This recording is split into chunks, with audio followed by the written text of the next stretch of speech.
Baik, bismillahirrahmanirrahim. Assalamualaikum warahmatullahi wabarakatuh. Waalaikumsalam warahmatullahi wabarakatuh. Yang saya hormati Ibu Haja Bapak, yang saya hormati juga Ibu Nini selaku penanggung jawab Majelis Taklim Kampung Citarap ya, serta ibu-ibu sekalian yang insya Allah dirahmati oleh Allah Subhanahu wa Ta'ala. Amin amin ya rabbal alamin.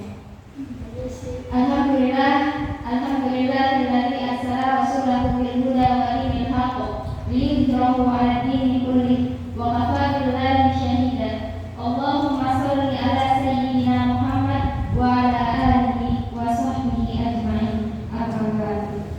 Puja dan puji syukur kita kepada kehadirat Allah yang telah memberikan kita limpahan rahmat dan karunia-Nya sehingga kita masih diberikan kesehatan, diberikan kesempatan, diberikan kenikmatan, nikmat mata bisa melihat, nikmat telinga bisa mendengar, nikmat mulut untuk bisa berbicara, maupun nikmat kaki yang bisa berjalan untuk menghadiri majelis taklim yang insyaallah diberkahi oleh Allah Subhanahu wa Ta'ala. Amin.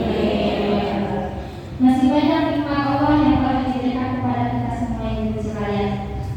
Jika lautan Allah jadikan sebagai tinta, pepohonan Allah jadikan sebagai pena, dan lautan Allah jadikan sebagai kertas, kita tidak cukup untuk mencatat nikmat Allah yang telah diberikan kepada kita semua. Masya Allah. Salat dan salam, marilah kita curah limpahkan kepada buah hati Siti Aminah, kekasih Allah. Wajahnya indah sebagai bagaikan purnama, perkataannya indah bagaikan permata, yakni Habibina wa Syafi'ina wa Maulana Muhammad sallallahu alaihi wasallam. Sebelum itu kita salat dulu ya ibu. Sallallahu wasallam ala nabi sayyidina Muhammadin wa alihi wa sahbihi ajma'in. Bapak ya. Sallallahu wasallam ala nabi sayyidina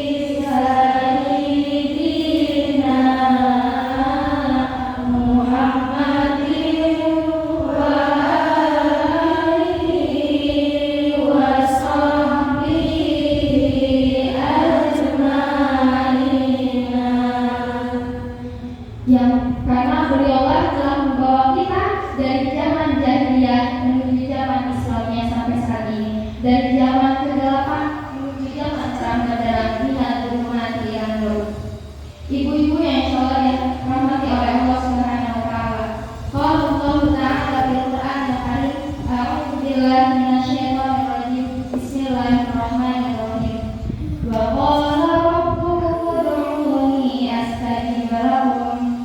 Innal ladzina yastakbiruna an ibadati sayadkhuluna jahannama dakhirin.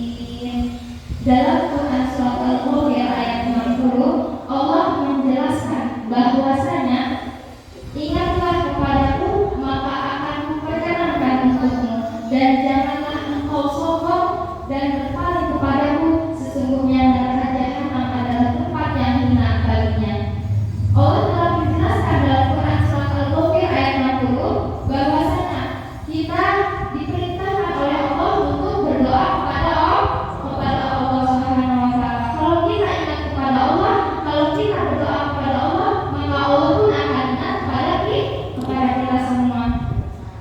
Nah, jangan sampai kita sombong kepada Allah. Sehari-hari dia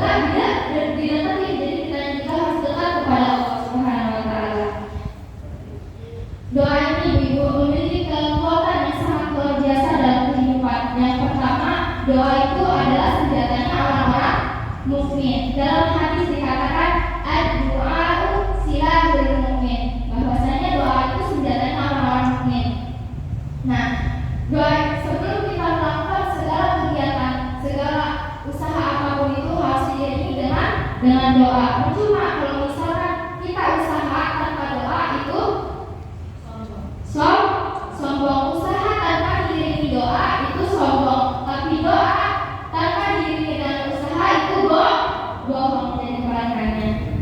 Yang kedua, doa itu adalah sebagai sumber kekuatan hidup. Kenapa dikatakan sebagai sumber kekuatan hidup? Doa itu salah satu komunikasi kita kepada Allah Subhanahu wa Ta'ala. Dengan kita mengharapkan, mengungkapkan rasa syukur kita, rasa harapan kita, apa yang kita inginkan, diungkapkan semuanya kepada Allah Subhanahu wa Ta'ala. Itu salah satu komunikasi kita terhadap Allah Subhanahu wa Ta'ala. Dan yang ketiga itu doa itu sebagai ibadah yang paling mulia. Dalam hadis riwayat Tirmidzi dikatakan, laisa syai'un akrama 'ala Allah Ta'ala minad doa. Dalam hadis Nabi dikatakan tidak ada sesuatu yang paling mulia kecuali doa. Jadi doa itu ibadah yang paling mulia. Al-fadlul ibadati bid-doa. Ibadah yang paling mulia adalah doa.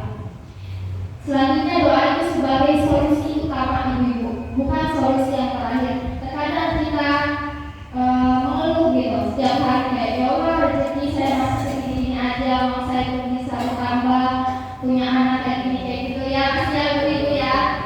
Nah, kita tidak ada salahnya untuk meminta doa kepada Allah, untuk berdoa kepada Allah, untuk meminta sesuatu kepada Allah, hal apapun itu.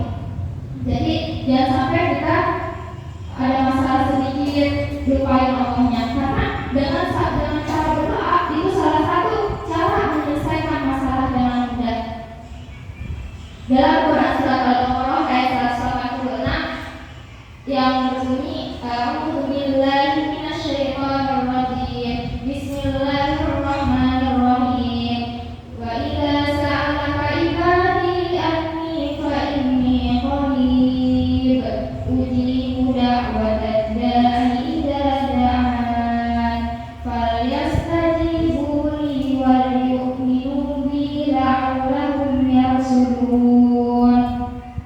Dalam Quran surat Al-Baqarah ayat 186 yang artinya wa idza sa'alaka ibadi anni fa inni qarib. Apabila ada yang bertanya tentangku, wahai Muhammad, kata Allah, inni qarib wa idza sa'alaka ibadi anni fa inni qarib. Kata Allah, sesungguhnya aku ini dekat.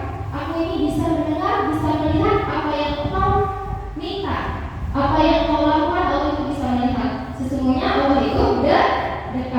Ini qarib.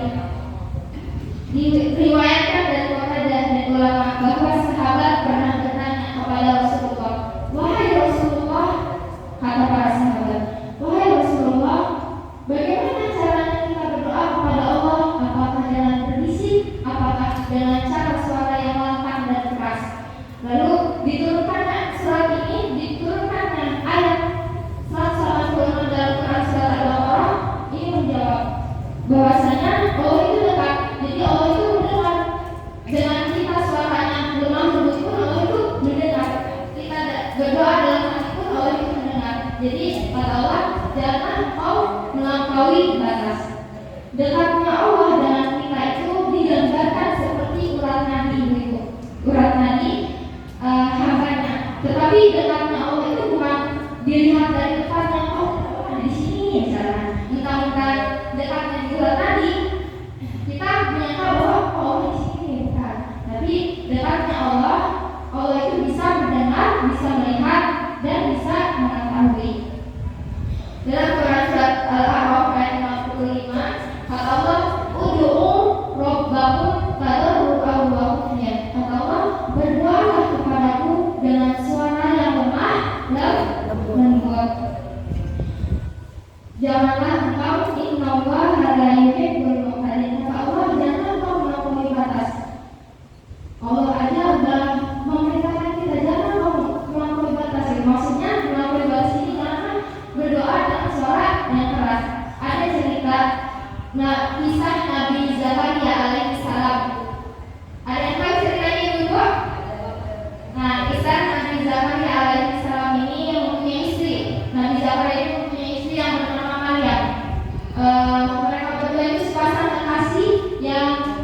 yang Allah takdirkan tidak dikaruniai seorang anak. Jadi iman keduanya itu.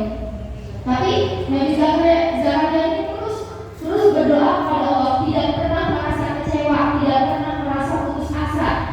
Dia selalu yakin bahwa doanya akan dikabulkan.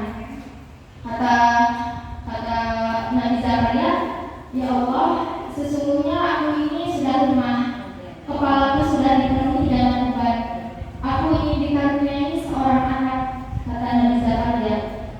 Terus berdoa Nabi Zakaria kepada Allah. Lalu Allah mengabulkan doanya, mengabulkan doa, dan dikaruniailah seorang anak yang bernama Yahya.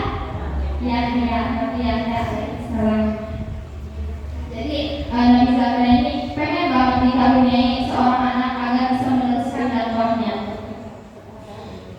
Katanya itu juga dalam hadis Nabi dikatakan ya ayyuhan nas, kata Nabi, ud'u rabbakum wa ala anfusikum fa innakum la tad'una as-summa wa la ghaiban innahu ma'akum innahu sami'un qarib tabarakahu wa ta'ala jaddu. Sama kata Nabi sudah disebutkan, wahai manusia, jangan engkau berdoa dengan suara yang lantang, tapi berdoalah dengan suara yang lemah lembut.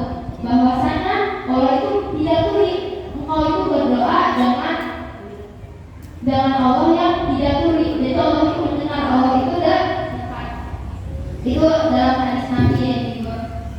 Nah, apa bedanya doa dan kematian? Apa bedanya doa dan kematian? Kalau kematian dia pergi dan dia tidak akan kembali. Tapi kalau kita berdoa kepada Allah, dia akan pergi dan dia akan kembali. Kita melakukan ya Allah saya pengen ini, ya Allah saya pengen itu, dan Allah mengabulkan walaupun tidaklah langsung. Jadi kita tidak boleh merasa putus asa kayak malas lah tiap hari gitu berdoa gini aja hidupnya, gini aja tuh kayak nggak pernah ada perubahan gitu. Jangan pernah